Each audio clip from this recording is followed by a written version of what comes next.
Hello എല്ലാവർക്കും നമസ്കാരം. NTRRB SSC YouTube ചാനലിൻ്റെ അടുത്ത വീഡിയോയിലേക്ക് എല്ലാവർക്കും സ്വാഗതം. ഇന്നത്തെ വീഡിയോയിൽ നിങ്ങൾക്കൊക്കെ ഏറെ സന്തോഷം തരുന്ന ഒരു നോട്ടിഫിക്കേഷൻ്റെ കാര്യമാണ് നമ്മൾ ഡിസ്കസ് ചെയ്യാനായിട്ട് പോകുന്നത്. നിങ്ങൾ സ്ക്രീനിൽ കാണുന്നത് പോലെ തന്നെ നമ്മുടെ SSC GD കോൺസ്റ്റബിൾ 2024-25 റിക്രൂട്ട്മെൻറ്റിൻ്റെ നോട്ടിഫിക്കേഷൻ SSCയുടെ വെബ്സൈറ്റിൽ ഇപ്പം ഒഫീഷ്യലി അവൈലബിൾ ആണ്. ഒക്ടോബർ 14 വരെയാണ് നമ്മുടെ ആപ്ലിക്കേഷൻ വിൻഡോ തുറന്നിട്ടുണ്ടാവുക.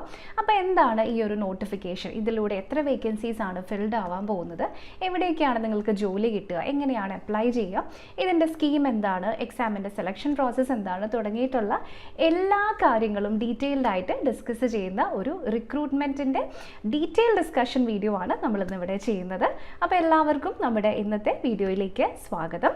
അപ്പോൾ നമ്മളിവിടെ ഫസ്റ്റ് ഡിസ്കസ് ചെയ്യാൻ പോകുന്നത് എന്തെല്ലാം കാര്യങ്ങളാണ് ഇന്നത്തെ വീഡിയോയിൽ നമ്മൾ കവർ ചെയ്യാന്നുള്ളതാണ് കേട്ടോ. സോ നമ്മൾ ഈ ഒരു പോസ്റ്റിനെ പറ്റി നിങ്ങൾ അറിയേണ്ടതായിട്ടുള്ള എല്ലാ കാര്യങ്ങളും ഇന്നത്തെ വീഡിയോയിൽ കവർ ചെയ്യുന്നുണ്ടാകും. നമ്മൾ സ്റ്റാർട്ട് ചെയ്യാൻ പോകുന്നത് ഇമ്പോർട്ടൻറ്റ് ഡേറ്റ്സും അതുപോലെ തന്നെ വേക്കൻസീസും പറഞ്ഞിട്ടായിരിക്കും.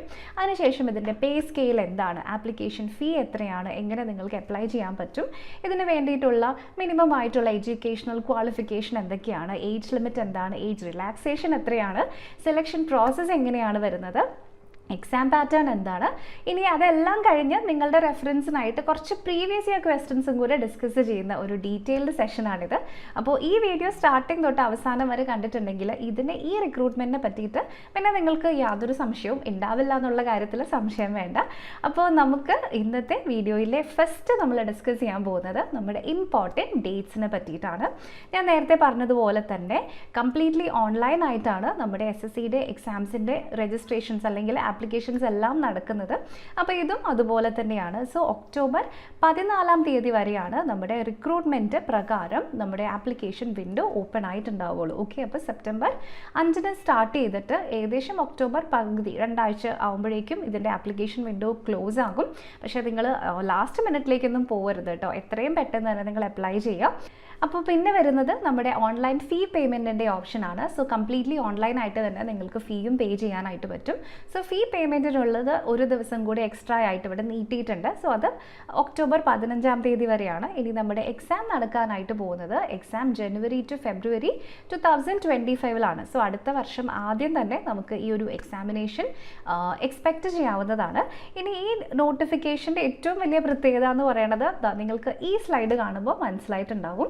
ഇതിൻ്റെ നമ്പർ ഓഫ് വേക്കൻസീസ് തന്നെയാണ്. സോ ഏകദേശം 40,000 അടുത്ത് വേക്കൻസീസ് ആണ് ഇത്തവണ വിളിച്ചിട്ടുള്ളത്. ഓക്കെ, അപ്പോൾ അത് മെയിൽ കാൻഡിഡേറ്റ്സിനും ഫീമെയിൽ കാൻഡിഡേറ്റ്സിനും എല്ലാം കൂടെ ചേർത്തിട്ട് ഏകദേശം 40,000 വേക്കൻസീസ് ആണ് GD കോൺസ്റ്റബിൾ എക്സാമിനേഷൻ്റെ റിക്രൂട്ട്മെൻറ്റിൽ ഇത്തവണ കാണിച്ചിരിക്കുന്നത്. നിങ്ങൾക്ക് കാണാൻ പറ്റും ഇവിടെ കുറേ BSF, CISF, CRPF എന്നൊക്കെ ഇങ്ങനെ കുറേ ഷോർട്ട് നെയിംസ് അല്ലെങ്കിൽ ആക്രോണിംസ് കാണാൻ പറ്റും. അപ്പോൾ ഇതൊക്കെ എന്താണ് നിങ്ങൾക്ക് ഡൗട്ട് ഉണ്ടെങ്കിൽ ഞാനിപ്പോൾ അത് ജസ്റ്റ് ഒന്ന് പറഞ്ഞു തരാം.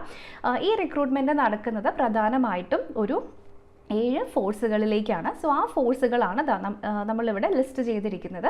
ഈ മൊത്തം ഫോഴ്സുകളിലേക്ക് ഓരോന്നിലേക്കും ഇത്ര നമ്പർ ഓഫ് വേക്കൻസീസ് എന്നാണ് ഇവിടെ കാണിച്ചിട്ടുള്ളത്. അപ്പോൾ അതിൽ സാധാരണ ഏറ്റവും കൂടുതൽ വേക്കൻസീസ് വരാറുള്ളത് BSFലും CRPFലും ആണ്. അതായത് നമ്മുടെ ബോർഡർ സെക്യൂരിറ്റി ഫോഴ്സിലും സെൻട്രൽ റിസർവ് പോലീസ് ഫോഴ്സിലേക്കുമാണ് ഏറ്റവും കൂടുതൽ റിക്രൂട്ട്മെൻറ്റ് നടക്കുന്നത്.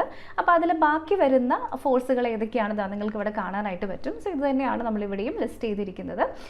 സോ BSF നമ്മുടെ ബോർഡർ സെക്യൂരിറ്റി ഫോഴ്സ്, പിന്നെ CISF central industrial security force, പിന്നെ വരുന്നത് CRPF ആണ് സെൻട്രൽ റിസർവ് പോലീസ് ഫോഴ്സ്. അതിനുശേഷമാണ് ITBPയും പിന്നെ നമ്മുടെ NIA അതായത് national investigation agency, Indo Tibetan border force, Sashastra Seema Bal, വീണ്ടും സെക്രട്ടേറിയറ്റ് സെക്യൂരിറ്റി ഫോഴ്സ് എന്നൊക്കെ പറഞ്ഞ് ബാക്കി ഫോഴ്സുകൾ അതിൻ്റെ താഴേക്കാണ് വരുന്നത്.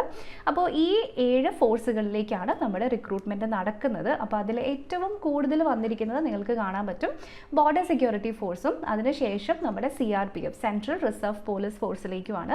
പിന്നെയും അത്യാവശ്യം CISFലേക്കും ഒക്കെ വീണ്ടും അത്യാവശ്യം നല്ല റിക്രൂട്ട്മെൻറ്റ് തന്നെ നടക്കുന്നുണ്ട്. അപ്പോൾ ഇതിൽ മെയിൽ കാൻഡിഡേറ്റ്സിനും ഫീമെയിൽ കാൻഡിഡേറ്റ്സിനും വേക്കൻസീസ് ഉണ്ട് എന്നുള്ളതാണ് ഇതിൻ്റെ പ്രധാനപ്പെട്ട എടുത്തു പറയാനുള്ളൊരു കാര്യം. പിന്നെ നമ്മൾ ഡിസ്കസ് ചെയ്യാൻ പോകുന്നത് ഈ ഒരു ജോലിയുടെ പേ ലെവൽ അല്ലെങ്കിൽ പേ സ്കെയിലിനെ പറ്റിയിട്ടാണ്. സോ ഇത് പേ സ്കെയിൽ വരുന്നത് നമ്മുടെ ഫസ്റ്റ് പേ ലെവൽ അതായത് 18,000 to 56,000 അബവിലേക്ക് പോകുന്ന ഒരു പേ സ്കെയിലാണ്. അപ്പോൾ ഇതെന്ന് വെച്ചിട്ടുണ്ടെങ്കിൽ സാധാരണ നമ്മൾ ഇവിടെ നിങ്ങൾക്കറിയാം എല്ലാ സെൻട്രൽ ഗവൺമെൻറ് ജോലിയിലുള്ളതുപോലെ തന്നെ ചെറിയ കുറച്ച് PF എന്നൊക്കെ പറഞ്ഞ് കുറച്ച് ഡിഡക്ഷൻസ് ഉണ്ടാകും. പക്ഷേ അതിൻ്റെ കൂടെ തന്നെ ഇഷ്ടം പോലെ ആഡഡ് ബെനിഫിറ്റ്സും നിങ്ങൾക്ക് ഇവിടെ കിട്ടുന്നതായിരിക്കും. അതായത് നിങ്ങളുടെ പ്രോവിഡൻറ്റ് ഫണ്ടിൻ്റെ പോലെ തന്നെ നിങ്ങൾക്ക് നിങ്ങളുടെ HR, നിങ്ങളുടെ ഹൗസ് റെൻ്റ് അലവൻസ് കിട്ടും, ട്രാവൽ അലവൻസ് കിട്ടും, DA കിട്ടും, ഓവർ നൈറ്റ് അല്ലെങ്കിൽ നിങ്ങളുടെ ഷിഫ്റ്റിനനുസരിച്ചിട്ടുള്ള വേറെ ഓവർ ഡ്യൂട്ടിക്ക് അനുസരിച്ചിട്ടുള്ള എല്ലാ അലവൻസുകളും നിങ്ങൾക്ക് ഈ ജോലിയിൽ കിട്ടുന്നതാണ്. ഓക്കെ, അപ്പം അത്യാവശ്യം നല്ല പേ ഔട്ട് വരുന്ന ഒരു ജോലിയാണ് നമ്മുടെ സെൻട്രൽ ഡിപ്പാർട്ട്മെൻറ്റുകളിലേക്ക് വരുന്ന ജനറൽ ഡ്യൂട്ടി കോൺസ്റ്റബിൾ അല്ലെങ്കിൽ GD കോൺസ്റ്റബിൾ എന്ന് പറയുന്നത്. ഇനി അടുത്തതായിട്ട് നമ്മൾ ഡിസ്കസ് ചെയ്യാൻ പോകുന്നത് നമ്മുടെ ആപ്ലിക്കേഷൻ ഫീയുടെ കാര്യമാണ്. സോ ആപ്ലിക്കേഷൻ ഫീ എന്ന് പറയുന്നത് നമ്മുടെ SSCയുടെ എല്ലാ എക്സാമിനേഷനും പോലെ തന്നെയാണ് കേട്ടോ. ഇതും എല്ലാവർക്കും അറിയാമായിരിക്കും അല്ലേ. SSC.gov.in എന്ന് പറയുന്ന ഒരു പുതിയ വെബ്സൈറ്റ് ഉണ്ട് SSCക്ക്. പണ്ട് NIC.in ആയിരുന്നു. അപ്പോൾ ഈ പുതിയ വെബ്സൈറ്റിലേക്ക് നിങ്ങൾ പോകുമ്പോൾ നിങ്ങൾ SSCയുടെ ഏതൊരു എക്സാമിന് രജിസ്റ്റർ ചെയ്യണം എന്നുണ്ടെങ്കിലും നിങ്ങൾക്ക് ഇതിനകത്തൊരു പ്രൊഫൈൽ ഉണ്ടായിരിക്കണം. അത് നിർബന്ധമാണ്. ഒരു 1 ടൈം രജിസ്ട്രേഷൻ വരുന്ന വെബ്സൈറ്റാണ്. നിങ്ങളപ്പോൾ അതിനകത്ത് പ്രൊഫൈൽ ക്രിയേറ്റ് ചെയ്ത് കഴിഞ്ഞാൽ SSCയുടെ ഏത് എക്സാമിനും നിങ്ങൾ ജസ്റ്റ് ലോഗിൻ ചെയ്തിട്ട് നിങ്ങൾക്ക് അപ്ലൈ ചെയ്യാനായിട്ട് പറ്റും. അപ്പോൾ ഇവിടെ നോർമലി വരുന്നത് ജസ്റ്റ് 100 രൂപ മാത്രമാണ് ആപ്ലിക്കേഷൻ ഫീസായിട്ട് വരുന്നത് കേട്ടോ. സോ അതിൽ തന്നെ വിമൻ കാൻഡിഡേറ്റ്സിനും അല്ലെങ്കിൽ പിന്നെ ബാക്ക്വേർഡ് കാറ്റഗറീസിലുള്ള SC ST കാൻഡിഡേറ്റ്സിനും പിന്നെ പേഴ്സൺസ് വിത്ത് ഡിസബിലിറ്റി അങ്ങനെയുള്ളവർക്കൊക്കെ തന്നെ ഫീ എക്സംഷൻ, കംപ്ലീറ്റ് എക്സംഷൻ ഉണ്ട്. അങ്ങനെയുള്ളവരൊന്നും 1 രൂപ പോലും എക്സാമിന് നിങ്ങൾ ഫീസായിട്ട് കൊടുക്കേണ്ട കാര്യമില്ല. മെയിൽ കാൻഡിഡേറ്റ്സിനാണ് സാധാരണ ഈ ഒരു 100 രൂപയുടെ ഫീസ് വരുന്നത്. ഓക്കെ, അപ്പോൾ ബാക്കിയുള്ളതൊക്കെ നമ്മുടെ നോട്ടിഫിക്കേഷനിൽ നിങ്ങൾ ഡീറ്റെയിൽഡ് ആയിട്ട് നോക്കിയാൽ അറിയാം. നിങ്ങൾ ഇങ്ങനെ ഏതെങ്കിലും relaxation category wise relaxation claim ചെയ്യുന്നുണ്ടെന്നുണ്ടെങ്കിൽ അതിനുള്ള സർട്ടിഫിക്കറ്റും നിങ്ങളുടെ കയ്യിൽ വെക്കണം കേട്ടോ. അത് വളരെ നിർബന്ധമാണ്. ഇനി നമ്മൾ അടുത്തതായിട്ട് ഡിസ്കസ് ചെയ്യാൻ പോകുന്നത് നമ്മുടെ എസെൻഷ്യൽ എഡ്യൂക്കേഷണൽ ക്വാളിഫിക്കേഷൻ ആണ്. സോ ഈ എസെൻഷ്യൽ എഡ്യൂക്കേഷണൽ ക്വാളിഫിക്കേഷൻ കണ്ടിട്ടുണ്ടെങ്കിൽ നിങ്ങൾ ഞെട്ടും എന്നുള്ള കാര്യം ഉറപ്പാണ്. സോ കാരണം വെറും 10ാം ക്ലാസ് മാത്രം പാസ്സായിട്ടുള്ള ഒരു ആൾക്ക് ഈസിലി ഈ ഒരു എക്സാമിനേഷന് അപ്ലൈ ചെയ്യാനായിട്ട് പറ്റും. ഓക്കെ, സോ മെട്രിക്കുലേഷൻ അതായത് റെക്കഗ്നൈസ്ഡ് ആയിട്ടുള്ള ഒരു ബോർഡിൽ നിന്നും നിങ്ങൾ 10ാം ക്ലാസ് പാസ്സായിട്ടുണ്ടെങ്കിൽ നിങ്ങൾക്കിത് അപ്ലൈ ചെയ്യാനായിട്ട് പറ്റും. സോ 10ാം ക്ലാസ് മാത്രം കഴിഞ്ഞ ഒരാളുടെ സാലറിയാണ് നമ്മളിപ്പോൾ പറഞ്ഞ 56,000-ൻ്റെ അടുത്തേക്കൊക്കെ പോകുന്നത് കേട്ടോ. സോ അപ്പോൾ മൊത്തത്തിൽ നിങ്ങൾ ഇതിലേക്ക് സ്റ്റാർട്ടിംഗ് സാലറി ആണ് നിങ്ങളുടെ ട്രേഡിംഗ് ഒക്കെ കഴിഞ്ഞ് കഴിയുമ്പോൾ സ്റ്റാർട്ടിംഗ് സാലറി തന്നെ ഒരു 40 അതിൻ്റെ റേഞ്ചിലേക്കായിരിക്കും വരുന്നത്. സോ ജസ്റ്റ് 10ാം ക്ലാസ് കഴിഞ്ഞ ഒരു ആൾക്കാണ് ഈ ഒരു റേഞ്ചിലേക്ക് സാലറി വരുന്നത്. ഓക്കെ, അപ്പോൾ ഇതാണ് നമ്മുടെ റിക്വയർഡ് ആയിട്ടുള്ള എഡ്യൂക്കേഷണൽ ക്വാളിഫിക്കേഷൻ.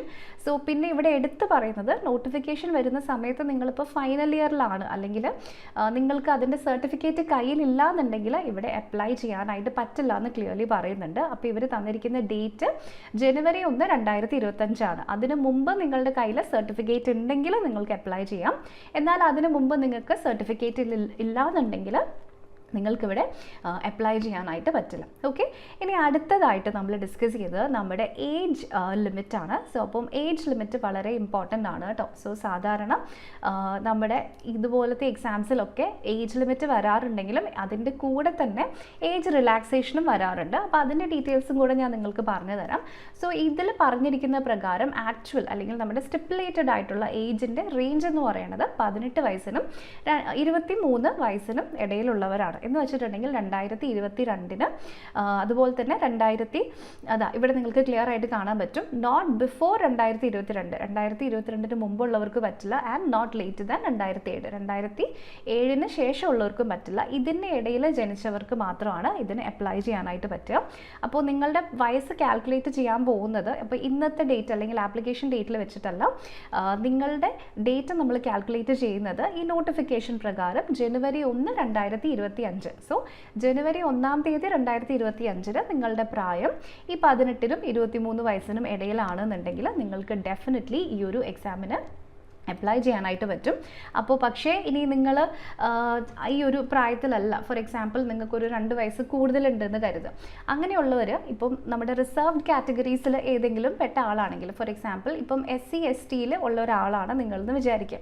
അപ്പോൾ നിങ്ങൾക്ക് അതിന് ഏജിന് relaxation up to 5 years claim ചെയ്യാനായിട്ട് പറ്റും. എന്ന് വെച്ചിട്ടുണ്ടെങ്കിൽ ഇപ്പോൾ 23 എന്നുള്ളതിൻ്റെ അപ്പർ ലിമിറ്റ് 28 വയസ്സ് വരെ നിങ്ങൾക്ക് ക്ലെയിം ചെയ്യാനായിട്ട് പറ്റും. ഇനി അതേസമയം നിങ്ങൾ OBC കാറ്റഗറി കാറ്റഗറിയിൽ നിന്നും വന്നിരിക്കുന്ന ഒരു ആളാണെന്ന് കരുതുക. സോ അങ്ങനെയാണെങ്കിൽ നിങ്ങളുടെ റിലാക്സേഷൻ നിങ്ങൾക്ക് 3 വർഷത്തേക്ക് ക്ലെയിം ചെയ്യാനായിട്ട് പറ്റും. സോ നിങ്ങൾ 23-ന് പകരം 26 വയസ്സാണെങ്കിലും നിങ്ങൾക്ക് അപ്ലൈ ചെയ്യാനായിട്ട് പറ്റും. ഓക്കെ, ഇനി എക്സ് സർവീസ്മെൻ ആണെങ്കിൽ വീണ്ടും ഒരു 3 ഇയേഴ്സിൻ്റെ റിലാക്സേഷൻ വരുന്നുണ്ട്. ഇനി അതിനുശേഷം ഈ ഡിപ്പെൻഡൻസ് ഇങ്ങനെ ഈ കമ്മ്യൂണൽ ഇതിലൊക്കെ കൊല്ലപ്പെട്ടിട്ടുള്ള അങ്ങനെ അൺറിസർവ്ഡ് ആയിട്ടുള്ള EWS കാറ്റഗറിയിൽ പെടുന്ന അങ്ങനെ ഡിപ്പെൻഡൻസിൻ്റെ ഒക്കെ ചിൽഡ്രൻ ആണെങ്കിൽ അവർക്കും വീണ്ടും ഏജ് റിലാക്സേഷൻ വരുന്നതാണ്. അപ്പോൾ അതൊക്കെ സബ് ഡിവിഷൻസ് ആണ്. അപ്പോൾ നിങ്ങളിവിടെ മേജറായിട്ട് ഓർത്തിരിക്കേണ്ടത്, നിങ്ങൾ റിസർവ്ഡ് കാറ്റഗറീസിലുള്ള SC STയിലോ അല്ലെങ്കിൽ OBCയിലോ പെടുന്ന ആൾക്കാരാണെങ്കിൽ നിങ്ങൾക്ക് ഈസിലി ഏജ് റിലാക്സേഷൻ ഇവിടെ ക്ലെയിം ചെയ്യാവുന്നതാണ്. SC STക്ക് 5 വർഷവും OBCക്ക് 3 വർഷവുമാണ് നമ്മുടെ റിലാക്സേഷൻ ക്ലെയിം ചെയ്യാനായിട്ട് പോകുന്നത്. ഓക്കെ, ഇനി നമ്മൾ അടുത്തത് ഡിസ്കസ് ചെയ്യാൻ പോകുന്നത് നമ്മുടെ സെലക്ഷൻ പ്രോസസ്സാണ്. അപ്പോൾ എന്താണ് സെലക്ഷൻ പ്രോസസ്സ്? SSCയുടെ എല്ലാ എക്സാമിനേഷനും സ്റ്റാർട്ട് ചെയ്യുന്നത് ഒരു റിട്ടൺ എക്സാമിനേഷൻ വെച്ചിട്ടായിരിക്കും അല്ലേ? അതൊരു കമ്പ്യൂട്ടർ ബേസ്ഡ് എക്സാമിനേഷൻ ആയിരിക്കും, ഓൺലൈൻ എക്സാമിനേഷൻ ആയിരിക്കും. അപ്പോൾ ഈ എക്സാമും അതുപോലെ തന്നെയാണ് സ്റ്റാർട്ട് ചെയ്യുന്നത്. കംപ്ലീറ്റ്ലി ഓൺലൈൻ ആയിട്ടുള്ള ഒരു റിട്ടൺ എക്സാം ഉപയോഗിച്ചിട്ടാണ് നമ്മുടെ ഈ ഒരു സെലക്ഷൻ പ്രോസസ്സ് സ്റ്റാർട്ട് ചെയ്യുന്നത്. അതിനുശേഷം നിങ്ങളുടെ നെക്സ്റ്റ് സ്റ്റെപ്പ് വരുന്നത് ഒരു ഫിസിക്കൽ എഫിഷ്യൻസി ടെസ്റ്റ്, നമ്മൾ PET എന്ന് പറയും. നെക്സ്റ്റ് വരുന്നത് നമ്മുടെ PST അല്ലെങ്കിൽ ഫിസിക്കൽ സ്റ്റാൻഡേർഡ് ടെസ്റ്റ് ആണ്. അപ്പോൾ ഇതൊക്കെ നമ്മൾ ഡീറ്റെയിൽഡ് ആയിട്ട് ഇനി വരുമ്പോൾ പറയുന്നുണ്ട് കേട്ടോ. അതിനുശേഷം ഒരു മെഡിക്കൽ ടെസ്റ്റും പിന്നെ ഒരു ഡോക്യുമെൻറ്റ് വെരിഫിക്കേഷനും ആയിരിക്കും ഉണ്ടാവുക. ഓക്കെ, അപ്പോൾ നിങ്ങൾക്കറിയാം ഇത് പോലീസ് ഫോഴ്സസിലേക്കുള്ള ഒരു റിക്രൂട്ട്മെൻ്റ് ആണ്. അപ്പോൾ നിങ്ങൾ നല്ല ആരോഗ്യം ഉള്ളവരായിരിക്കുന്നതാണ് നമ്മുടെ ഐഡിയൽ ആയിട്ടുള്ള റിക്വയർമെൻറ്റ് എന്ന് പറയുന്നത്. അപ്പോൾ ഈ ഫിസിക്കൽ സ്റ്റാൻഡേർഡ് ടെസ്റ്റിനകത്തും അതൊക്കെ തന്നെയാണ്. നിങ്ങളുടെ ഹൈറ്റ് ഇത്ര, ചെസ്റ്റിൻ്റെ അളവ് ഇത്ര, അങ്ങനെയൊക്കെ തന്നെയാണ് മെയിൽ കാൻഡിഡേറ്റ്സിനൊക്കെ വരുന്നത്. പക്ഷേ നിങ്ങളിവിടെ ശ്രദ്ധിക്കേണ്ട ഒരു കാര്യം, നിങ്ങൾ എത്ര ഫിസിക്കലി ഫിറ്റ് ആണെങ്കിലും, ഇപ്പോൾ നമ്മുടെ ഫിസിക്കൽ എഫിഷ്യൻസി ടെസ്റ്റിൽ പറയുന്ന പോലെ ഇപ്പം 1.5 കിലോമീറ്റർ നിങ്ങൾക്ക് വളരെ പെട്ടെന്ന് ഓടിയെത്താനുള്ള സ്റ്റാമിനയൊക്കെ ഉണ്ടെങ്കിലും ഇതെല്ലാം സ്റ്റാർട്ട് ചെയ്യുന്നത് ഒരു റിട്ടൺ എക്സാമിനേഷനിലൂടെയാണ് കേട്ടോ. സോ അപ്പോൾ ഈ എക്സാമിനേഷൻ ക്ലിയർ ചെയ്താൽ മാത്രമാണ് നിങ്ങൾക്ക് ബാക്കിയുള്ള പ്രോസസ്സിലേക്ക് പോകാനായിട്ട് പറ്റുള്ളൂ. ഓക്കെ, അപ്പോൾ ആ ഒരു കാര്യം നിങ്ങൾ പ്രത്യേകം ശ്രദ്ധിക്കുക. സോ റിട്ടൺ എക്സാമിനേഷന് നിങ്ങൾ നല്ല ഇമ്പോർട്ടൻസ് കൊടുക്കണം. കാരണം അതാണ് ഈ ജോലിയിലേക്കുള്ള നിങ്ങളുടെ എൻട്രി ടിക്കറ്റ് എന്ന് പറയുന്നത്. ഓക്കെ, അപ്പോൾ ഇതിന് വേണ്ടിയിട്ടുള്ള കോഴ്സസും നമ്മുടെ ആപ്പിൽ ഓൾറെഡി സ്റ്റാർട്ട് ചെയ്തിട്ടുണ്ട്. അപ്പോൾ അതിൻ്റെ ഡീറ്റെയിൽസ് ഒക്കെ നിങ്ങൾക്ക് അറിയണമെന്നുണ്ടെങ്കിൽ ഈ വീഡിയോയുടെ ഡിസ്ക്രിപ്ഷനിൽ ഒരു ഗൂഗിൾ ഫോം ഉണ്ടാകും. സോ നിങ്ങൾക്ക് കോഴ്സിൻ്റെ ഡീറ്റെയിൽസ് അറിയണമെന്നുണ്ടെങ്കിൽ ജസ്റ്റ് ആ ഗൂഗിൾ ഫോമിൽ നിങ്ങളുടെ ക്വയറി എഴുതി ചോദിക്കുകയാണെങ്കിൽ, അല്ലെങ്കിൽ നിങ്ങളുടെ എലിജിബിലിറ്റീനെ പറ്റിയിട്ടോ നിങ്ങളുടെ മെഡിക്കൽ ഫിറ്റ്നസ്സിനെ പറ്റിയിട്ടോ എന്തെങ്കിലും ഡൗട്ട് തോന്നുകയാണെങ്കിൽ ജസ്റ്റ് ആ ഗൂഗിൾ ഫോം ഒന്ന് ഫില്ല് ചെയ്യുക. എന്നിട്ട് നിങ്ങളുടെ ക്വസ്റ്റ്യൻ എഴുതി ചോദിച്ചാൽ നമ്മുടെ അക്കാഡമിക് കൗൺസിലർ നിങ്ങളെ അങ്ങോട്ട് കോൺടാക്ട് ചെയ്യുന്നതായിരിക്കും. ഓക്കെ, അപ്പോൾ ഇതാണ് നമ്മുടെ സെലക്ഷൻ പ്രോസസ്സ്. അപ്പോൾ ഇത് ഞാൻ ജസ്റ്റ് ഇവിടെ പറഞ്ഞതേ ഉള്ളൂ.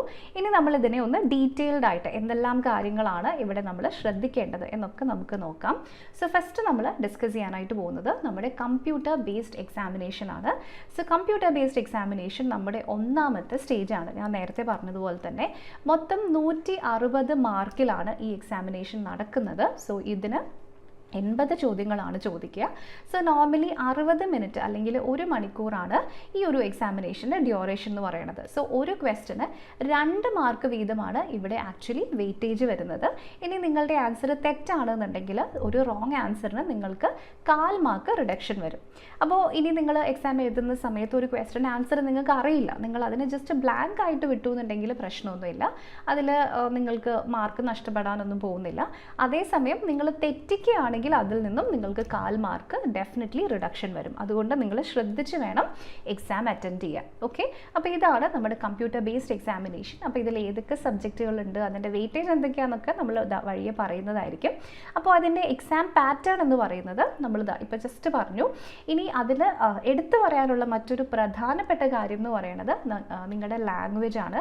സോ ഇത്രയും നാളും ഇംഗ്ലീഷും ഹിന്ദിയും മാത്രമായിരുന്നു ഉണ്ടായിരുന്നത്. പക്ഷേ ഇപ്പോൾ അങ്ങനെയല്ല, മലയാളം ഉൾപ്പെടെ റീജിയണൽ ലാംഗ്വേജസിൽ എക്സാം എഴുതാനുള്ള അങ്ങനെ ഒരു ഓപ്ഷൻ കൂടി നിങ്ങൾക്കിപ്പം അവൈലബിൾ ആണ്. സോ മലയാളം ഉൾപ്പെടെ റീജിയണൽ ലാംഗ്വേജസ് എന്ന് പറയുമ്പോൾ ഇപ്പോൾ ഇംഗ്ലീഷിലെ ക്വസ്റ്റ്യൻസ് ഇംഗ്ലീഷിൽ തന്നെ നിങ്ങൾ ആൻസർ ചെയ്യണം. അതല്ല, ബാക്കിയുള്ള എല്ലാ ചോദ്യങ്ങളും മലയാളത്തിലും കൂടെ നിങ്ങൾക്ക് കിട്ടുന്നതായിരിക്കും. അപ്പോൾ മലയാളത്തിൽ നിങ്ങൾക്ക് എക്സാം എഴുതണമെന്നുണ്ടെങ്കിൽ നിങ്ങൾ അപ്ലൈ ചെയ്യുന്ന സമയത്ത് തന്നെ അതിനുള്ള ഓപ്ഷൻ നിങ്ങൾ ജസ്റ്റ് ഒന്ന് സെലക്ട് ചെയ്താൽ മതി. ഓക്കെ, അപ്പോൾ ഇതാണ് നമ്മുടെ ഈ ഒരു ബേസിക് ആയിട്ടുള്ള കാര്യം എന്ന് പറയുന്നത്.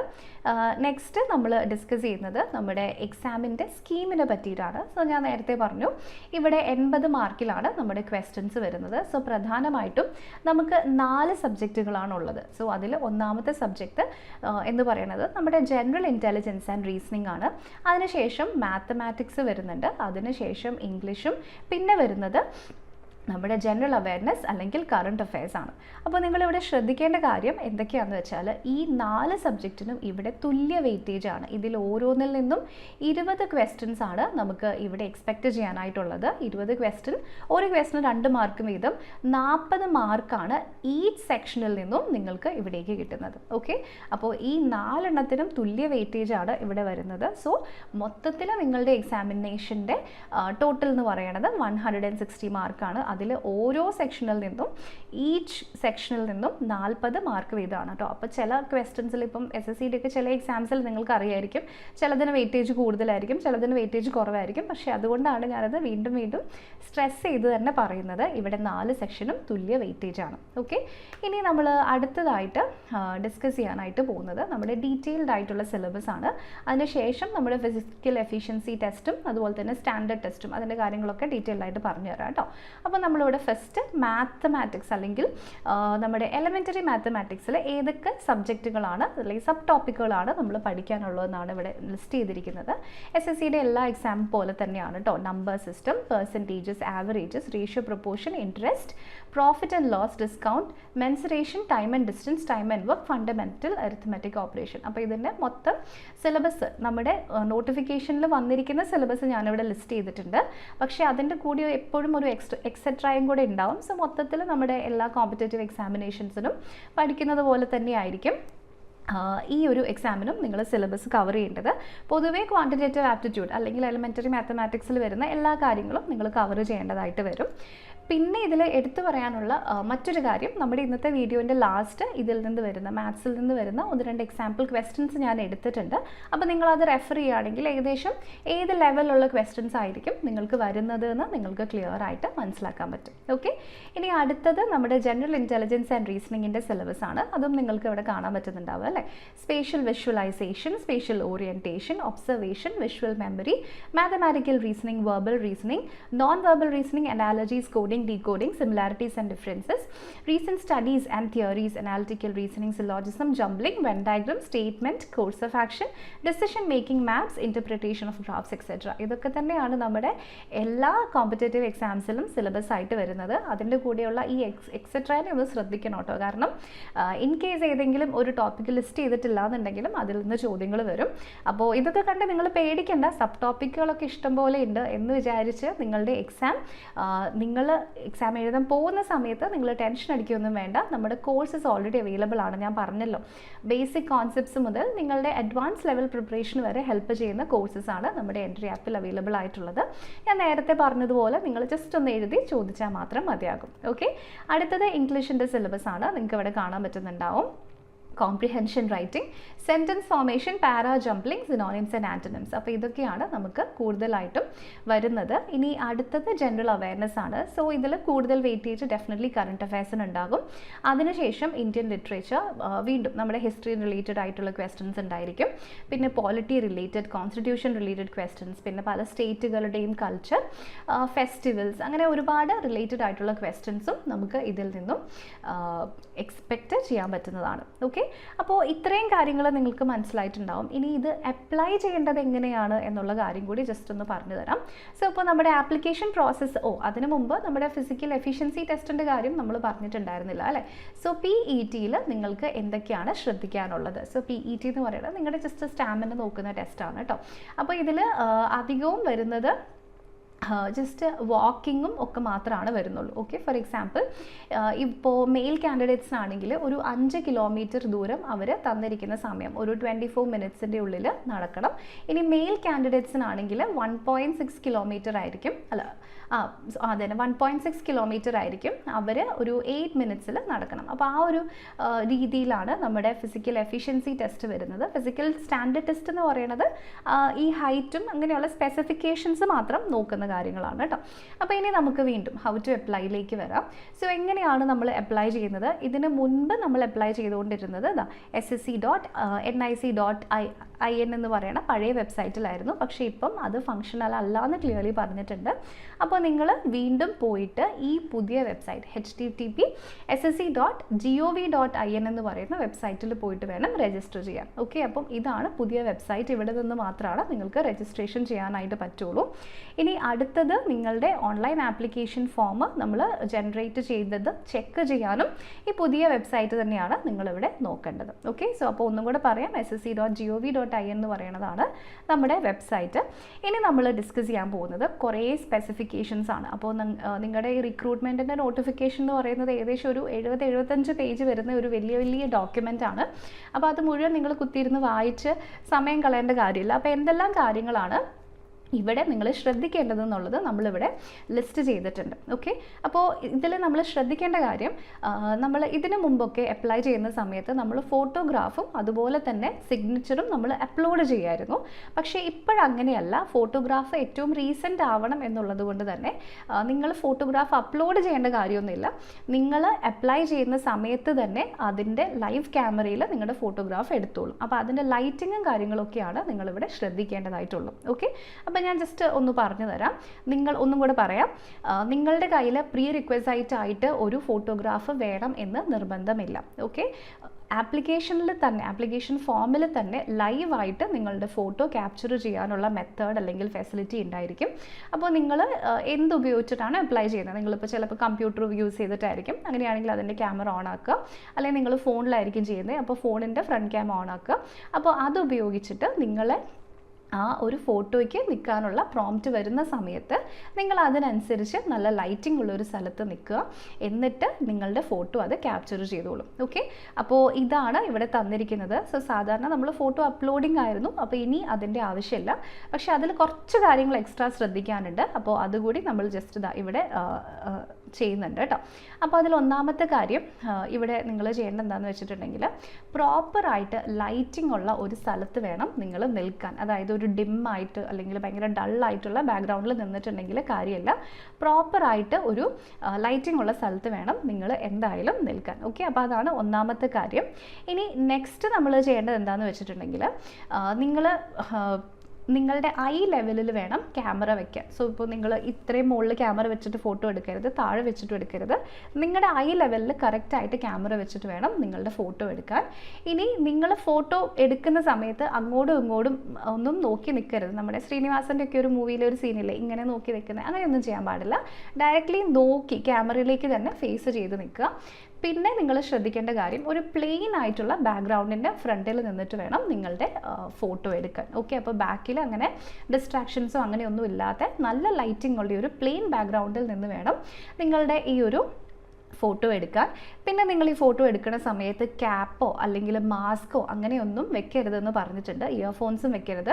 സ്പെസിഫിക്കലി ഗ്ലാസ്സസും സ്പെക്റ്റിക്കിൾസും വെക്കരുതെന്ന് പറഞ്ഞിട്ടുണ്ട്. അപ്പോൾ നിങ്ങളുടെ കയ്യിൽ ഗ്ലാസ്സസ് ഉണ്ടെങ്കിൽ ഗ്ലാസ്സസ് ഊരി മാറ്റി എടുക്കുന്നതായിരിക്കും ബെറ്റർ.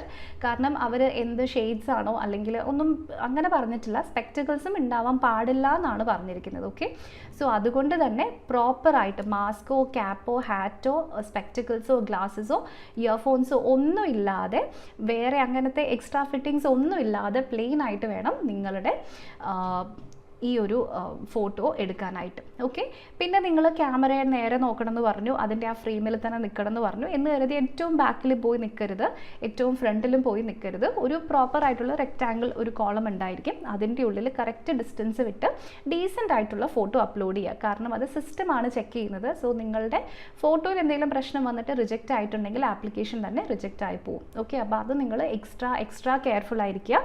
ലൈവ് ക്യാപ്ചറിങ് ആണ് ഫോട്ടോയുടെ, അതുകൊണ്ടാണ് ഞാൻ എടുത്ത് പറയുന്നത്. ഇത്രയും കാര്യങ്ങൾ നിങ്ങൾ ശ്രദ്ധിക്കുക. അപ്പോൾ നിങ്ങൾ എന്തൊക്കെ ആലോചിക്കും, നിങ്ങൾ നല്ല ലൈറ്റിംഗ് ഉള്ള ഒരു സോളിഡ് പ്ലെയിൻ ബാക്ക്ഗ്രൗണ്ടിൻ്റെ ഫ്രണ്ടിൽ നിൽക്കാനായിട്ട് ശ്രദ്ധിക്കുക. ഇനി ക്യാമറയുടെ ഐ ലെവലിൽ നിങ്ങൾ കീപ്പ് ചെയ്യുക, ക്യാമറയിലേക്ക് സ്ട്രെയിറ്റ് നോക്കുക. വീണ്ടും ക്യാമറയുടെ ഒത്തിരി ദൂരെയോ അല്ലെങ്കിൽ ഒത്തിരി അടുത്തോ പോയി നിൽക്കരുത്. ക്യാപ്പോ മാസ്കോ ഇയർഫോൺസോ ഹെഡ്ഫോൺസോ ഗ്ലാസ്സസോ അങ്ങനെയുള്ള സാധനങ്ങൾ ഒന്നും തന്നെ വെക്കാതിരിക്കുക. ഓക്കെ, അപ്പോൾ ഇത്രയും കാര്യങ്ങൾ നിങ്ങൾ ഫോട്ടോ അപ്ലോഡ് ചെയ്യുന്ന സമയത്ത് നിങ്ങൾ ശ്രദ്ധിക്കണം കേട്ടോ. എന്തായാലും ശ്രദ്ധിക്കേണ്ട കാര്യങ്ങളാണ്. ഇനി അടുത്തത് നമ്മുടെ സിഗ്നേച്ചർ അപ്ലോഡ് ചെയ്യുന്ന സമയത്ത് വരുന്ന കാര്യങ്ങളാണ്. സോ അപ്പോൾ സിഗ്നേച്ചർ അപ്ലോഡ് ചെയ്യുന്നത് നിങ്ങൾ ലൈവായിട്ട് സൈൻ ഒന്നും ചെയ്യേണ്ട. നിങ്ങളുടെ സിഗ്നേച്ചർ ഉണ്ടെങ്കിൽ അതിൻ്റെ ഫോട്ടോ നിങ്ങൾ അപ്ലോഡ് ചെയ്താൽ മതി. അപ്പോൾ ശ്രദ്ധിക്കുക, ഒന്നെങ്കിൽ JPEG അല്ലെങ്കിൽ JPG ഫോമാറ്റിലായിരിക്കും നിങ്ങൾ അപ്ലോഡ് ചെയ്യാനായിട്ട് പറ്റുള്ളൂ. അപ്പോൾ അതിൻ്റെ സൈസ് എന്ന് പറയുന്നത് 10 to 20 KB ആണ്. അപ്പോൾ ചില കേസിൽ നിങ്ങളിപ്പം നല്ല ഇതിലൊക്കെ ഫോണിൽ ഫോട്ടോസ് എടുക്കുകയാണെങ്കിൽ ചിലപ്പം ഇത്തിരി സൈസ് കൂടും. അപ്പോൾ നിങ്ങൾ എന്താ ചെയ്യേണ്ടത്, അതിനെ നിങ്ങൾക്ക് ഓൺലൈനായിട്ട് തന്നെ അതിനെ കംപ്രസ് ചെയ്യാനുള്ള ഇഷ്ടം പോലെ ഫ്രീ സോഫ്റ്റ്വെയർസ് അവൈലബിൾ ആണ്. So compress my image online just search ചെയ്താൽ മതി. എന്നിട്ട് നിങ്ങൾ അതിനെ കറക്റ്റായിട്ട് ആ തന്നിരിക്കുന്ന സൈസിൻ്റെ ഉള്ളിലാണോ നോക്കുക, എങ്കിൽ മാത്രമാണ് ആ ഒരു സിഗ്നേച്ചർ അപ്ലോഡ് ആവുകയുള്ളൂ. ഇല്ലെങ്കിൽ അത് അപ്ലോഡ് ആവില്ല, അതൊരു എറർ കാണിക്കും. അപ്പോൾ നിങ്ങൾക്ക് അപ്ലൈ ചെയ്യാനായിട്ടും പറ്റില്ല. ഓക്കെ, അപ്പോൾ ഇതിവിടെ ക്ലിയർലി തന്നിട്ടുണ്ട്. സോ ഇമേജിൻ്റെ ഡയമെൻഷൻ അടക്കം തന്നിട്ടുണ്ട്. 6 സെൻറ്റിമീറ്റർ 2 സെൻറ്റിമീറ്റർ ആണ് ഇവിടെ ലെങ്ത്തും ബ്രെഡ്ത്തും തന്നിരിക്കുന്നത്. അപ്പോൾ ഇത് നിങ്ങൾക്ക് ചെയ്യാനുള്ള ഒരു ചെറിയൊരു ഐഡിയ ഞാൻ പറഞ്ഞുതരാം. ജസ്റ്റ് ഒരു വൈറ്റ് പേപ്പറിൽ നിങ്ങളിപ്പം പേപ്പർ സൈൻ ചെയ്യാൻ പോവല്ലേ, ഇതേ ഡയമെൻഷനുള്ള ഒരു റെക്റ്റാങ്കിൾ ബോക്സ് വരയ്ക്കുക. 6 സെൻറ്റിമീറ്റർ നീളവും 2 സെൻറ്റിമീറ്റർ വീതിയുള്ള ഒരു ബോക്സ് വരച്ചിട്ട് എന്നിട്ട് നിങ്ങൾ അതിൻ്റെ ഉള്ളിൽ സൈൻ ചെയ്യുക. എന്നിട്ട് അത് പ്രോപ്പറായിട്ട് ക്രോപ്പ് ചെയ്ത് ഫോട്ടോ എടുക്കുക. ഓക്കെ, അതിനുശേഷം നിങ്ങൾ ചെയ്യേണ്ട കാര്യം, ഇനി ഇതിൻ്റെ സൈസ് കൂടുതലാണെന്നുണ്ടെങ്കിൽ നിങ്ങൾക്ക് ഓൺലൈനായിട്ട് കംപ്രസ് ചെയ്യാനായിട്ട് പറ്റും. ഓക്കെ, അപ്പോൾ മിനിയേച്ചർ സിഗ്നേച്ചേഴ്സ് എന്ന് പറഞ്ഞിട്ടൊരു പ്രശ്നമുണ്ട്. അതായത് ഇപ്പം നിങ്ങളുടെ സിഗ്നേച്ചർ കുഞ്ഞതായിരിക്കും, ഫോട്ടോ ഒത്തിരി വലുതായിരിക്കും. അങ്ങനെയായിട്ട് കാര്യമില്ല, ഈ ഡയമെൻഷൻ്റെ ഉള്ളിൽ തന്നെ പ്രോപ്പറായിട്ട് നിങ്ങൾക്ക് വരണം. ഓക്കെ, പിക്സൽ റേറ്റും പറഞ്ഞിട്ടുണ്ട് 300 ആണ് തന്നിരിക്കുന്നത്.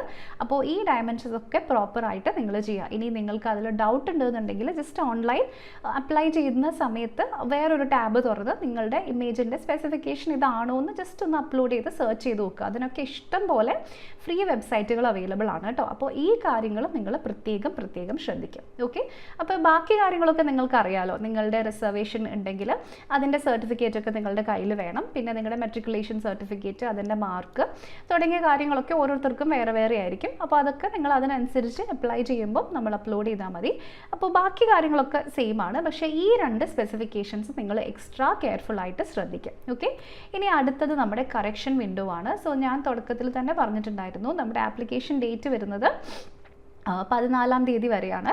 പക്ഷേ ആപ്ലിക്കേഷൻ ഡേറ്റ് ക്ലോസ് ചെയ്ത് കഴിഞ്ഞിട്ട് ഒരു 3 ദിവസത്തേക്ക് കറക്ഷൻ വിൻഡോ ഓപ്പൺ ആയിട്ടുണ്ടാവും. അതായത് ഇപ്പം നിങ്ങൾ അപ്ലൈ ചെയ്ത് സബ്മിറ്റ് കൊടുത്ത് കഴിയുമ്പോഴായിരിക്കും ചിലപ്പോൾ റിയലൈസ് ചെയ്യുന്നത്, അയ്യോ ഇത് അങ്ങനെ ആയിപ്പോയി, ഇത് അങ്ങനെ ആയിപ്പോയി എന്നല്ലേ.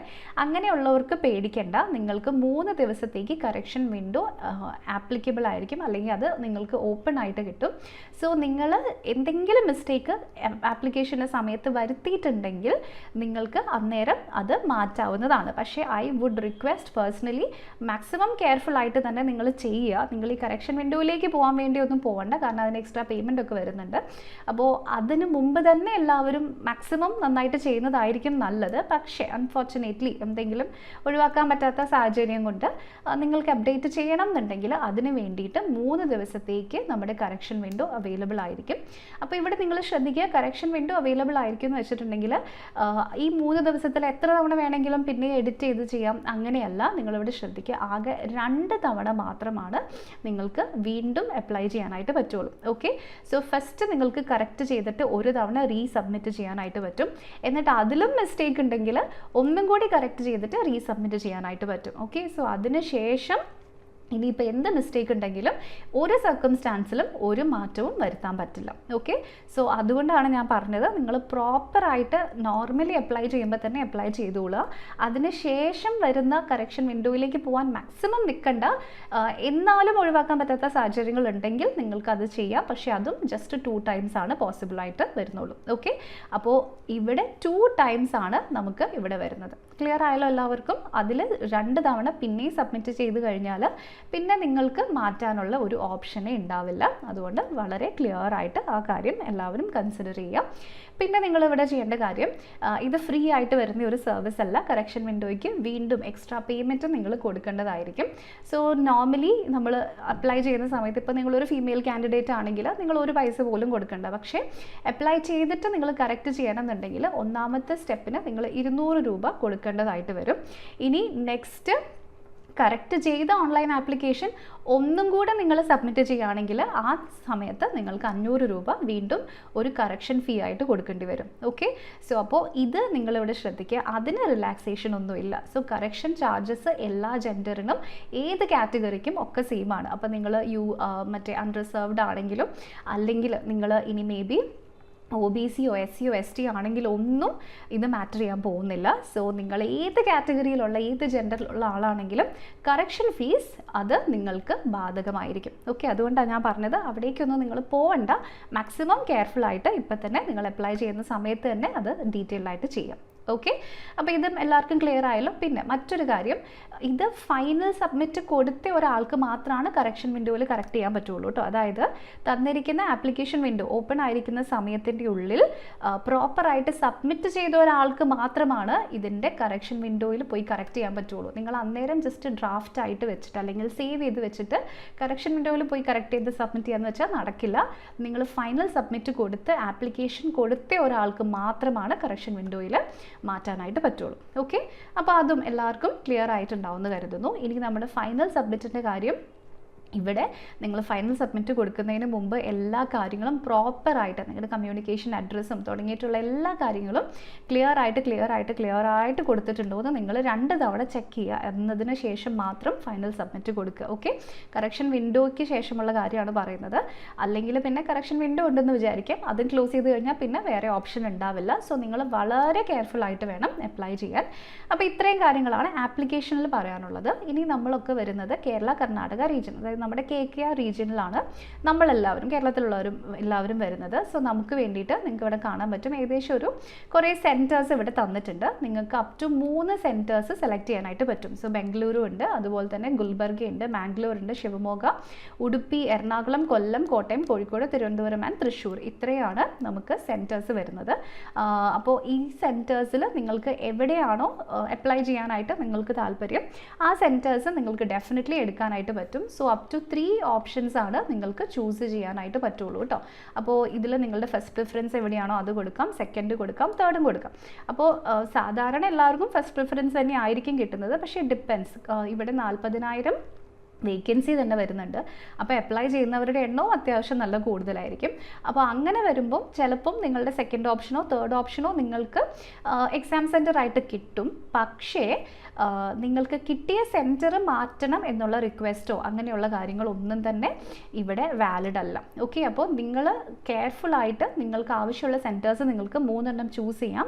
പക്ഷേ കിട്ടിയ സെൻറ്ററിൽ നിന്നും അത് മാറ്റണം എന്ന് SSK കത്തയച്ചിട്ടൊന്നും പ്രത്യേകിച്ച് കാര്യമില്ല. നിങ്ങൾക്ക് അതുകൊണ്ട് പ്രത്യേകിച്ചൊന്നും നേടാനായിട്ട് പോകുന്നില്ല. ഓക്കെ, അപ്പം അങ്ങനെയുള്ള ഒരു റിക്വസ്റ്റും അവർ എൻ്റർടൈൻ ചെയ്യുന്നതല്ല. ഓക്കെ, അപ്പോൾ ശ്രദ്ധിച്ച് വേണം, ഈ 3 എണ്ണത്തിൽ ഏത് വേണമെങ്കിലും നിങ്ങളുടെ സെൻറ്റർ ആകാം എന്നുള്ളത് പ്രതീക്ഷിച്ചിട്ട് വേണം നിങ്ങൾ എക്സാം സെൻറ്റർ ചൂസ് ചെയ്ത് കൊടുക്കാനായിട്ട്. ഓക്കെ, അപ്പോൾ ഇനി നെക്സ്റ്റ് പറയുന്നത് നമ്മുടെ കുറച്ച് പ്രീവിയസ് ഇയർ ക്വസ്റ്റ്യൻസ് ഞാനിവിടെ സെലക്ട് ചെയ്തിട്ടുണ്ടായിരുന്നു. ഞാൻ നേരത്തെ പറഞ്ഞതുപോലെ തന്നെ മാത്സിൽ നിന്നും അതുപോലെ തന്നെ നമ്മുടെ റീസണിങ്ങിൽ നിന്നുമാണ് 2 ക്വസ്റ്റ്യൻസ് ഞാൻ സെലക്ട് ചെയ്തിരിക്കുന്നത്. അപ്പോൾ അത് എൻ്റെ സബ്ജക്റ്റുകളായതുകൊണ്ടാണ് കേട്ടോ. എന്ന് കരുതി ഇത് മാത്രമാണ് നമ്മുടെ കോഴ്സിലുള്ളൂ അല്ല. നമ്മുടെ കോഴ്സിൽ ഡീറ്റെയിൽഡ് ആയിട്ടുള്ള എല്ലാ സിലബസും, അതായത് ഞാൻ നേരത്തെ സിലബസ് നിങ്ങൾക്ക് വായിച്ച് കേൾപ്പിച്ച് തന്നു, അതിനകത്ത് വരുന്ന എല്ലാ കാര്യങ്ങളും നമ്മുടെ ക്ലാസ്സിലും നമ്മൾ ഡെഫിനറ്റ്ലി കവർ ചെയ്തിട്ട് പോകുന്നതായിരിക്കും. പ്രീവിയസ് ഇയർ ക്വസ്റ്റ്യൻസ് അടക്കം നമ്മൾ ചെയ്യും. അപ്പോൾ നമ്മുടെ കോഴ്സസ് മലയാളം ലാംഗ്വേജിലും ഉണ്ട് കേട്ടോ. കാരണം റീജിയണൽ ലാംഗ്വേജിൽ എക്സാം ഉള്ളത് കാരണം മലയാളം ലാംഗ്വേജിലും ക്വസ്റ്റ്യൻസ് അല്ലെങ്കിൽ നമ്മുടെ കോഴ്സ് അവൈലബിൾ ആണ്. അതിൻ്റെ ഡീറ്റെയിൽസ് ഒക്കെ ഈ വീഡിയോയുടെ ഡിസ്ക്രിപ്ഷനിൽ കാണുന്ന ഗൂഗിൾ ഫോമിൽ നിങ്ങൾ എഴുതി ചോദിച്ചാൽ മതി. ഓക്കെ, അപ്പോൾ ഞാനിവിടെ കുറച്ച് പ്രീവിയസ് ഇയർ ക്വസ്റ്റ്യൻസ് നിങ്ങളുടെ റെഫറൻസിന് വേണ്ടി എടുത്തിരിക്കുന്നതാണ്. ഇവിടെ ഇപ്പം ഇത് സ്പീഡ് കാണിക്കാനോ അല്ലെങ്കിൽ ഷോർട്ട് ട്രിക്സ് വെച്ചിട്ട് ചെയ്യുന്നതല്ല, അതിന് വേണ്ടിയിട്ട് സീരീസ് ഒക്കെ നമ്മൾ വഴിയെ ചെയ്യുന്നതായിരിക്കും.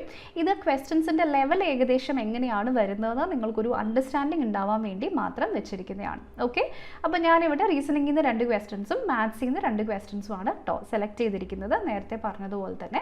അപ്പോൾ ഇവിടെ നമ്മുടെ ഈ ക്വസ്റ്റ്യൻ വായിച്ചു നോക്കാം. ആദ്യത്തെ ചോദ്യം റീസണിങ്ങിൽ നിന്നാണ്. 6 poets A, B, C, D, E and F are sitting opposite to each other in a circle facing outwards the circle. A is opposite to E, F is adjacent to E, A is adjacent to C, D is sitting immediate to the right of D, C is opposite to B. Who was fifth to the left of B? ഇതാണ് ചോദ്യം. അപ്പോൾ ഇത് ഏത് കോൺസെപ്റ്റിൽ നിന്നും എടുത്തിരിക്കുന്ന ചോദ്യമാണ്? നമ്മുടെ seating അറേഞ്ച്മെൻറ്റിൽ നിന്നും എടുത്തിരിക്കുന്ന ചോദ്യമാണ്. അപ്പോൾ സീറ്റിംഗ് അറേഞ്ച്മെൻറ്റ്, അപ്പോൾ നിങ്ങൾ സിലബസിൽ നോക്കുമ്പോൾ സീറ്റിംഗ് അറേഞ്ച്മെൻറ്റ് എന്നൊരു വാക്ക് കണ്ടിട്ടുണ്ടായിരുന്നോ? ഉണ്ടായിരുന്നില്ല. പക്ഷേ അന്നേരം ഡിസിഷൻ മേക്കിങ്ങും അനാലിറ്റിക്കൽ റീസണിങ്ങും നിങ്ങൾ കണ്ടിട്ടുണ്ടായിരിക്കും അല്ലേ? സോ അപ്പോൾ ഈ ലോജിക്കൽ റീസണിങ് അല്ലെങ്കിൽ അനാലിറ്റിക്കൽ റീസണിങ് എന്നൊക്കെ നമ്മളിവിടെ പറയുന്നത് ബേസിക്കലി പസിൽസ് റിലേറ്റഡ് ആയിട്ടുള്ള ചോദ്യമാണ്. സോ അതാണ് ഞാൻ പറഞ്ഞത്, നിങ്ങൾ സിലബസിൽ ഇപ്പോൾ ഒരു 10 ടോപ്പിക്സേ കണ്ടുള്ളൂ എന്നുണ്ടെങ്കിലും ആ 10 എണ്ണത്തിൽ നിന്ന് മാത്രം നിങ്ങൾക്ക് ക്വസ്റ്റ്യൻ വരുമെന്ന് നിർബന്ധമില്ല. കാരണം അതിൻ്റെ കൂടെ ഒരു എക്സെട്രാ എന്നൊരു സാധനം വന്നിട്ടുണ്ടെങ്കിൽ ഇതിൽ നിന്ന് മൊത്തം റീസണിങ്ങിൽ നിന്നും എവിടെ നിന്നും ക്വസ്റ്റ്യൻസ് വരാം. ഓക്കെ, പേടിപ്പിക്കാൻ പറയുന്നതല്ല കേട്ടോ.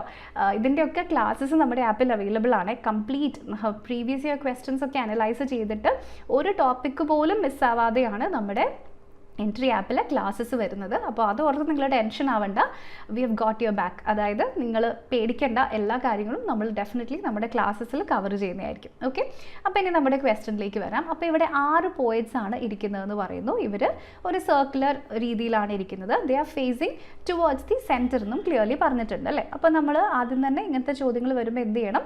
നമ്മൾ ഡയഗ്രാം വരച്ചിട്ട് സ്റ്റാർട്ട് ചെയ്യുന്നതായിരിക്കും എപ്പോഴും ബെറ്റർ. ഓക്കെ, അപ്പോൾ ഇതാ ഇവിടെ മൊത്തം 6 പേരെ നമ്മൾ വരയ്ക്കും. അപ്പോൾ ഇനി തന്നിരിക്കുന്ന ക്ലൂകൾ നമ്മൾ ഇവിടെ just apply ചെയ്യാനായിട്ടുള്ളൂ.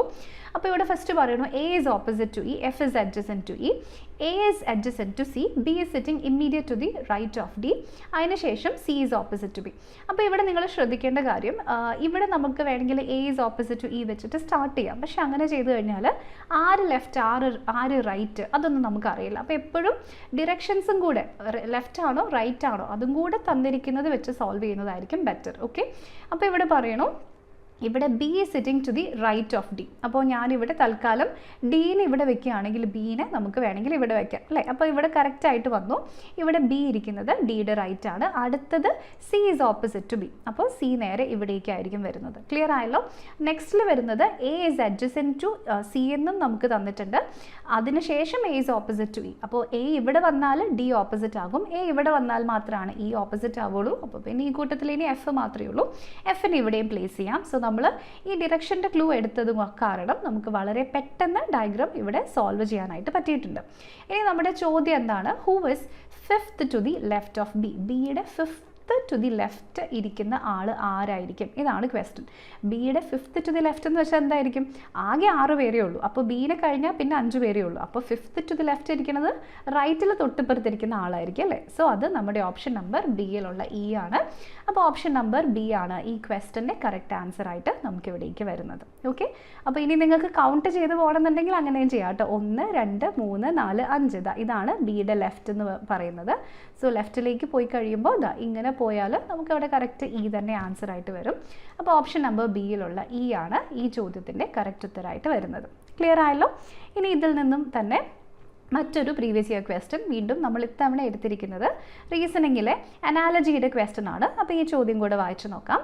Select the option that is related to the third term in the same way as the second term is related to the first term. അപ്പോൾ നിങ്ങൾക്ക് ഇവിടെ കുറച്ച് ടേംസ് കാണാം. Sanity is to OBT ZUJ, foster is to dash. അപ്പോൾ sanity എങ്ങനെയാണ് OBT ZUJയുമായിട്ട് related ആയിട്ടുള്ളത്, അതേപോലെ തന്നെ ഫോസ്റ്റർ എന്നതുമായി റിലേറ്റഡ് ആയിട്ടുള്ള ടേം ഏതാണ്? ഇതാണ് ക്വസ്റ്റ്യൻ അല്ലേ?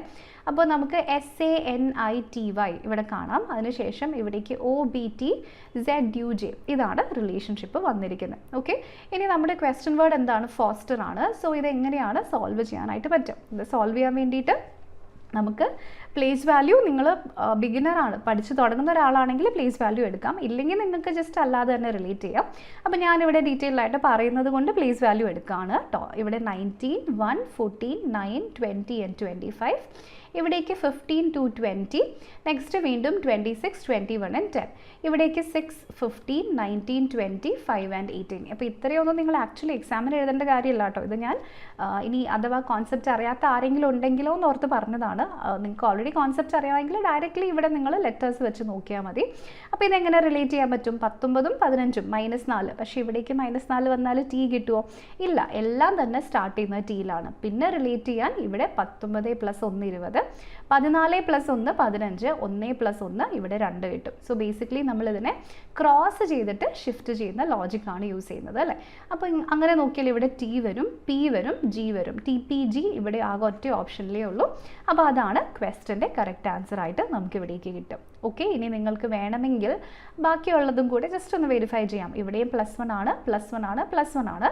അങ്ങനെ ചെയ്ത് കഴിഞ്ഞാൽ ഇവിടേക്ക് എസ് വരും, ഇവിടേക്ക് എഫും വീണ്ടും ഇവിടേക്ക് യുവും വരും. ഓക്കെ, അപ്പോൾ ഇതിൻ്റെ ആൻസർ ഏതാ വരും? ഓപ്ഷൻ നമ്പർ എ തന്നെയാണ് ഈ ക്വസ്റ്റ്യൻ്റെ കറക്റ്റ് ആൻസർ ആയിട്ട് നമുക്ക് ഇവിടേക്ക് വരുന്നത്. ഓക്കെ, ഇനി ഞാൻ ഇവിടെ മറ്റൊരു ക്വസ്റ്റ്യൻ എടുത്തിട്ടുണ്ട്. അപ്പോൾ ഈ എടുത്തിരിക്കുന്ന ക്വസ്റ്റ്യൻ നമ്മുടെ മാത്സിൽ നിന്നും, അതായത് എലമെൻ്ററി മാത്തമാറ്റിക്സിൽ നിന്നും വന്നിരിക്കുന്ന ചോദ്യമാണ് കേട്ടോ. Find the number of lead balls each 2 cm in diameter which can be made from a sphere of 18 cm of diameter. അപ്പോൾ ഇത് ഏത് ടോപ്പിക്കിൻ്റെ ചോദ്യമാണ്? ഇത് നമ്മുടെ ഏരിയസ് ആൻഡ് വോള്യൂംസ് അല്ലെങ്കിൽ മെൻസുറേഷനിൽ നിന്നും എടുത്തിരിക്കുന്ന ചോദ്യമാണ്. നമ്മുടെ കയ്യിലൊരു വലിയ ലെഡ് ബോൾ ഉണ്ട്, അതിൻ്റെ ഡയമീറ്റർ എത്രയാണെന്ന് തന്നിട്ടുണ്ട്. അതിൻ്റെ ഡയമീറ്റർ എത്രയാണ്? 18 cm ആണ്. അതിൽ നിന്നും കുറേ ചെറിയ ലെഡ് ബോൾസ് നമ്മൾ ഉണ്ടാക്കിയെടുക്കാൻ പോവുകയാണ്. അപ്പോൾ ഇതിൻ്റെ ഡയമീറ്റർ എത്രയാണെന്ന് തന്നിട്ടുണ്ട്? 2 cm ആണ് ഡയമീറ്റർ. അപ്പോൾ ഈ ഡയമീറ്ററും റേഡിയസും തമ്മിലുള്ള ബന്ധം എന്താ? Diameter is equal to twice the radius അല്ലേ. അപ്പോൾ ഇതിൻ്റെ റേഡിയസ് 9 cm ആയിരിക്കും, ഇതിൻ്റെ റേഡിയസ് 1 cm ആയിരിക്കും. എന്തിനാണ് നമ്മളിപ്പം ഡയമീറ്ററിൽ നിന്നും റേഡിയസിലേക്ക് പോയത്? ഇവിടെ ജസ്റ്റ് ഇത്രയും ആലോചിച്ച് നോക്കിയേ. ഒരു വലിയ ചപ്പാത്തിൻ്റെ മാവ് ഇത്രയും ഈ 9 cm റേഡിയസ് വന്നിരിക്കുന്ന ഒരു വലിയ മാവ് നമ്മളിങ്ങനെ ഉരുട്ടി വെച്ചേക്കാന്ന് വിചാരിച്ചു. അതിൽ നിന്ന് ചപ്പാത്തി ഉണ്ടാക്കാൻ നമ്മൾ കുറേ ചെറിയ ബോൾസ് ആയിട്ട് നമ്മൾ എടുക്കുകയാണ് അല്ലേ. അപ്പം ഈ മൊത്തത്തിൽ എത്രയുണ്ടോ അത്ര എണ്ണം ആണ് നമുക്ക് ചെറിയ ബോൾസ് ഉണ്ടാക്കാൻ പറ്റുള്ളൂ അല്ലേ. അപ്പോൾ രണ്ടിൻ്റെയും വോള്യൂം എന്തായിരിക്കും? സെയിം ആയിരിക്കും. സോ അപ്പോൾ ഇവിടെ നമുക്ക് ഇതിൻ്റെ റേഡിയസ് R അല്ലെങ്കിൽ R1 ആണെന്ന് എടുക്കുക, ഇതിൻ്റെ റേഡിയസ് R2 ആണെന്ന് കരുതും. അപ്പോൾ ഈ മൊത്തത്തിൽ വന്നിരിക്കുന്ന ഈ റേഡിയസ് R1 ആയിരിക്കുന്നതിൻ്റെ വോള്യൂം എത്രയാണോ അത് തന്നെ ആയിരിക്കും ഈ ചെറിയ സാധനങ്ങളുടെ വോള്യൂം ആയിട്ട് വരുന്നത്. അപ്പോൾ ചെറിയ സാധനങ്ങളുടെ മൊത്തം വോള്യൂം എത്രയായിരിക്കും? അതിൻ്റെ എണ്ണം എത്രയാണോ നമ്പർ ഇൻറ്റു അതിൽ ഒരെണ്ണത്തിൻ്റെ വോള്യൂം, അല്ലെങ്കിൽ R2 റേഡിയസ് ആയിട്ട് വരുന്ന ഒരു സ്ഫിയറിൻ്റെ വോള്യൂം. ഇതാണ് നമ്മൾ ഇക്വേറ്റ് ചെയ്യുന്നത്. അപ്പോൾ ഈ ചപ്പാത്തിയുടെ എക്സാമ്പിൾ നിങ്ങൾ ജസ്റ്റ് ഒന്ന് മനസ്സിലാലോചിച്ചാൽ മതി. അപ്പോൾ ഇതിൻ്റെ കോൺസെപ്റ്റ് നിങ്ങൾക്ക് മനസ്സിലാകും. ഇനി നമുക്കിവിടെ അറിയാനായിട്ട് വേണ്ടത് നമ്മുടെ ഫോർമുല മാത്രമാണ്. അപ്പോൾ ഫോർമുല എന്താണ്? ഇവിടെ ഒരു സ്ഫിയർ ആണ്, അതിൻ്റെ വോള്യൂമാണ് റെഫർ ചെയ്യുന്നത്. സോ അതിൻ്റെ ഫോർമുല എത്രയാണ്? 4/3 πr³ ആയിരിക്കും. So 4/3 πr₁³ is equal to number എത്രയാണെന്ന് അറിയില്ല, n ഇൻറ്റു വീണ്ടും ഇവിടേക്ക് 4/3 π ഇൻറ്റു ഇവിടേക്ക് R2ൻ്റെ ക്യൂബാണ്. അപ്പോൾ ഇത് വളരെ സിമ്പിളാണ്. ഇത്രയും കോൺസെപ്റ്റ് നിങ്ങൾക്ക് അറിയാമെങ്കിൽ ഇതൊന്നും എഴുതി നിങ്ങൾ സമയം കളയേണ്ട യാതൊരു കാര്യമില്ല. ആദ്യം തന്നെ ഇതിനെയും പിന്നെ ഇതിനെയും നിങ്ങൾക്ക് ക്യാൻസൽ ചെയ്യാനായിട്ട് പറ്റും. ഇവിടെ വാല്യൂ എത്രയാണ്? 9ൻ്റെ cube is equal to n into ഇവിടെ 1ൻ്റെ ക്യൂബാണ്. അപ്പോൾ n-ൻ്റെ വാല്യൂ എത്രയായിരിക്കും? ഡയറക്റ്റ്ലി 9ൻ്റെ cube which is equal to 729. Okay, so option number എയിലുള്ള 729 ആണ് ഈ ക്വസ്റ്റ്യൻ്റെ കറക്റ്റ് ആൻസർ ആയിട്ട് വരും. ഓക്കെ, അപ്പോൾ ഇതിൻ്റെ കോൺസെപ്റ്റ് നിങ്ങൾക്ക് അറിയാമെങ്കിൽ ഞാനിപ്പോൾ ഇത്രയും വരച്ച ഡയഗ്രാമിൻ്റെ ആവശ്യമില്ല, ഈ ഫോർമുല എടുത്ത് എഴുതേണ്ട കാര്യമില്ല. നിങ്ങൾക്ക് ഡയറക്റ്റ്ലി ഇവിടെ നിന്നും നിങ്ങളുടെ സ്റ്റെപ്പ് 1 ആയിട്ട് സ്റ്റാർട്ട് ചെയ്യാം. ഒറ്റയടിക്ക് ഇത് രണ്ടും ക്യാൻസൽ ചെയ്യാം, എന്നിട്ട് നിങ്ങളുടെ ആൻസർ നിങ്ങൾക്ക് പെട്ടെന്ന് കിട്ടുകയും ചെയ്യും. ഓക്കെ, അപ്പോൾ ഇങ്ങനെയാണ് നമ്മൾ സോൾവ് ചെയ്യുന്നത്.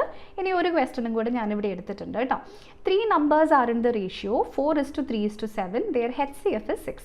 What is the sum of 3 numbers? അപ്പോൾ നമ്മുടെ കയ്യിൽ 3 നമ്പേഴ്സ് ഉണ്ട്. അതിൻ്റെ റേഷ്യോ എന്തൊക്കെയാണ്?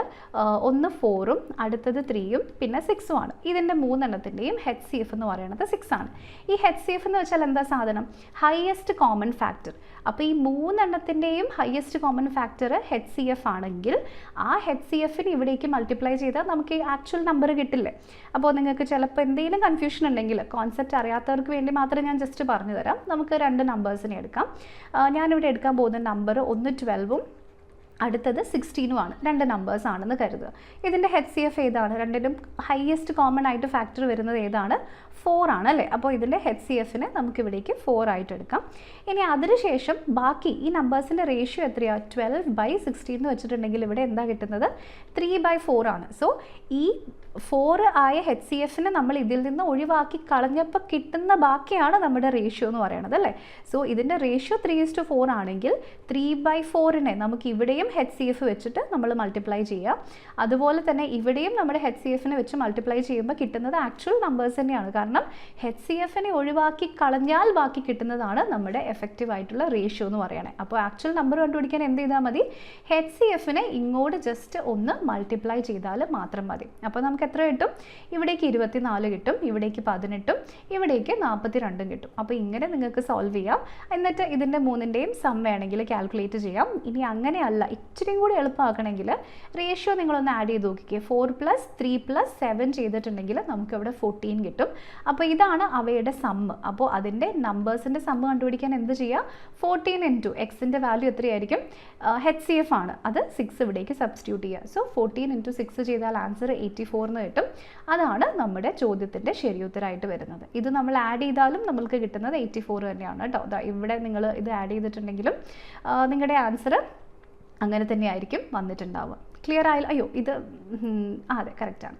ക്ലിയർ ആയല്ലോ? അപ്പോൾ അങ്ങനെ നിങ്ങൾ ചെയ്തിട്ടുണ്ടെങ്കിലും നിങ്ങളുടെ ആൻസർ ഈസിലി നിങ്ങൾക്ക് കിട്ടുന്നതായിരിക്കും. ഓക്കെ, അപ്പോൾ ഇങ്ങനെയാണ് നമ്മുടെ പ്രീവിയസ് ഇയർ ക്വസ്റ്റ്യൻസിൻ്റെ ലെവൽസ് വരുന്നത്. അപ്പോൾ അത് നിങ്ങൾക്കൊന്ന് മനസ്സിലാക്കി തരാൻ വേണ്ടിയിട്ട് ജസ്റ്റ് ഒരു എക്സാമ്പിൾ നമ്മൾ എടുത്തു എന്ന് മാത്രമേ ഉള്ളൂ. അപ്പോൾ ഇത്രയും കാര്യങ്ങളാണ് നമ്മുടെ ഇന്നത്തെ വീഡിയോയിൽ നമ്മൾ ഡിസ്കസ് ചെയ്തത്. അപ്പോൾ എന്തെല്ലാം കാര്യങ്ങൾ നമ്മളിവിടെ കവർ ചെയ്തു, നമ്മൾ കവർ ചെയ്തത് നമ്മുടെ ആപ്ലിക്കേഷൻ പ്രോസസ്സ് എങ്ങനെയാണ്, അതുപോലെ തന്നെ എങ്ങനെ അപ്ലൈ ചെയ്യണം, സെലക്ഷൻ പ്രൊസീജിയർ എങ്ങനെയാണ് വരുന്നത്, സിലബസ് എന്താണ്, exam pattern, eligibility, age eligibility, എല്ലാ കാര്യങ്ങളും കവർ ചെയ്തിട്ടുണ്ട്. അപ്പോൾ നിങ്ങൾക്ക് എന്തെങ്കിലും ഡൗട്ടോ ക്വസ്റ്റ്യനോ തോന്നുകയാണെങ്കിൽ തീർച്ചയായിട്ടും നമ്മുടെ കോമെൻറ്റ്സിലൂടെ നിങ്ങൾക്ക് ഞങ്ങളെ എഴുതി അറിയിക്കാവുന്നതാണ്. പിന്നെ നമ്മുടെ കോഴ്സസിനെ പറ്റിയിട്ടുള്ള ഡീറ്റെയിൽ ആയിട്ടുള്ള കാര്യങ്ങൾ അറിയാൻ വേണ്ടി വീണ്ടും നമ്മുടെ ഈ വീഡിയോയുടെ ഡിസ്ക്രിപ്ഷനിൽ ഒരു ഗൂഗിൾ ഫോം കൊടുത്തിട്ടുണ്ട്. അതിൽ നിങ്ങളുടെ ഡൗട്ട്സ് എഴുതി ചോദിക്കുകയാണെങ്കിൽ നമ്മുടെ അക്കാഡമിക് കൗൺസിലർ നിങ്ങളെ അങ്ങോട്ട് കോർഡിനേറ്റ് ചെയ്യുന്നതായിരിക്കും. ഓക്കെ, അപ്പോൾ ഇത്രയും കാര്യങ്ങളാണ് നമ്മുടെ ഇന്നത്തെ വീഡിയോയിൽ ഡിസ്കസ് ചെയ്തത്. So thank you everybody for watching. അപ്പോൾ നിങ്ങൾ ചെയ്യേണ്ട കാര്യം, ഈ വീഡിയോ നിങ്ങൾക്ക് ഇഷ്ടപ്പെട്ടു, നിങ്ങളെപ്പോലെ പ്രിപ്പയർ ചെയ്യുന്ന വേറെ ആൾക്കാരെ അറിയാമെങ്കിൽ അവരിലേക്കും കൂടി എത്തിക്കുക. ജസ്റ്റ് അവർക്ക് കൂടി ഇതൊന്ന് ഷെയർ ചെയ്ത് കൊടുക്കും. ഓക്കെ, അപ്പോൾ thank you so much for watching. അപ്പോൾ ഇനി നമ്മുടെ അടുത്ത വീഡിയോയിൽ മറ്റൊരു ടോപ്പിക്കുമായിട്ട് വീണ്ടും കാണാം. Thank you so much. നമ്മുടെ ചാനൽ ഇതുവരെ സബ്സ്ക്രൈബ് ചെയ്യാത്തവർ എത്രയും പെട്ടെന്ന് ചെയ്യാം കേട്ടോ. എങ്കിൽ മാത്രമാണ് നമുക്ക് വരുന്ന വീഡിയോസൊക്കെ അപ് ടു ഡേറ്റ് ആയിട്ട് നിങ്ങളിലേക്ക് എത്തുള്ളൂ. Okay, so thank you so much once again. അടുത്ത വീഡിയോയിൽ വീണ്ടും കാണാം.